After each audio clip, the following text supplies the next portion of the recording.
Je suis directeur de l'école. Ce qui compte, c'est qu'ils soient tous passionnés par le travail du bois. Le dernier est leur chef-d'œuvre. De plus en plus de femmes. Café. Montagne, évidemment. La passion. Chien. La bonne humeur. Un peu coléreux.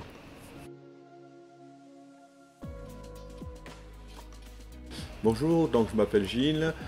Donc j'étais menuisier en tant que chef d'atelier dans les Hautes-Alpes évidemment. Depuis 3 ans, je suis directeur de l'école supérieure de Ministérie de Barcelonnette. Nous sommes dans un super site avec un bâtiment exceptionnel qui est vraiment approprié à l'éducation des élèves. L'école supérieure de Ministérie existe depuis 2010 à Barcelonnette.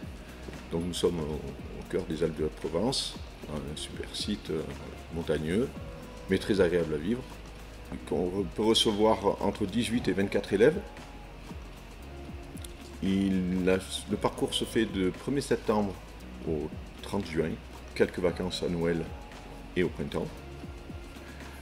Et ensuite, nous avons donc 2 professeurs pour l'ébénisterie et l'agencement, car depuis septembre 2021, nous avons une section agencement car le marché est très porteur.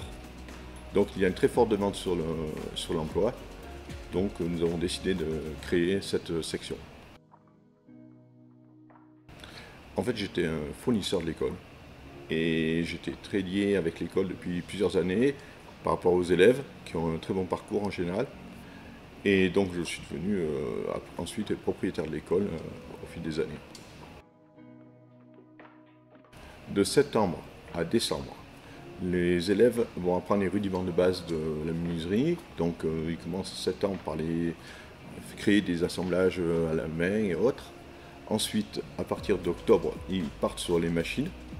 Ensuite, ils passent aussi un permis machine par trimestre pour avoir le niveau technique requis pour la fin d'année. D'accord. Ensuite, en janvier, ils attaquent les escaliers droits et en février, les escaliers balancés. Donc nous sommes la seule école en France à former les gens sur les escaliers. Donc on insiste aussi beaucoup sur la sécurité, notamment aux machines. Donc ils passent tous un permis machine obligatoire depuis très peu, car il ne faut pas qu'il y ait d'accident. Les machines sont de plus en plus sophistiquées, mais il faut faire très attention. De mars jusqu'à la fin de l'année, chacun part sur sa section, toujours au sein de l'école. Et donc, section ébénisterie et section agencement que nous avons ouvert depuis septembre 2021. Il commence à 8 h. Débriefing de la veille sur les différentes techniques de traçage ou de travail. Ensuite, travail en salle ou en atelier, suivant les ouvrages qu'ils sont en train de réaliser. Il faut savoir surtout qu'avant chaque ouvrage, ils passent en salle de dessin pour réaliser les vues techniques et autres. D'accord. Et ensuite, ils passent au débit dans le parc à bois. Et ensuite, différents types de machines, au couraillage, usinage, tronçonnage et autres. 12 heures arrêt. Le post-déjeuner jusqu'à 13h30. Et ensuite, on enchaîne sur l'usinage ou le travail à l'établi. Chacun son établi, chacun sa caisse à outils qui est fournie par l'école. Les élèves arrivent avec les mains dans les poches. En général, c'est 80%. Ils repartent tous avec leur ouvrage. Donc, ils réalisent en général 11 ouvrages. Et le dernier est leur chef-d'œuvre qui sera la réalisation de leur examen avec un thème qui est imposé par l'école. Eh bien oui, l'école peut accueillir des personnes de tout type de profil, de 20 à 70 ans, surtout en reconversion en général. Surtout, ce qui compte, c'est qu'ils soient passionnés par le travail du bois, avec de plus en plus de femmes depuis 2 ans.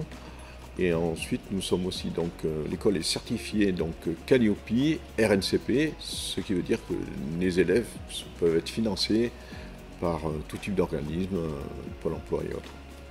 En fait, je vous souhaite une bonne visite virtuelle et à bientôt.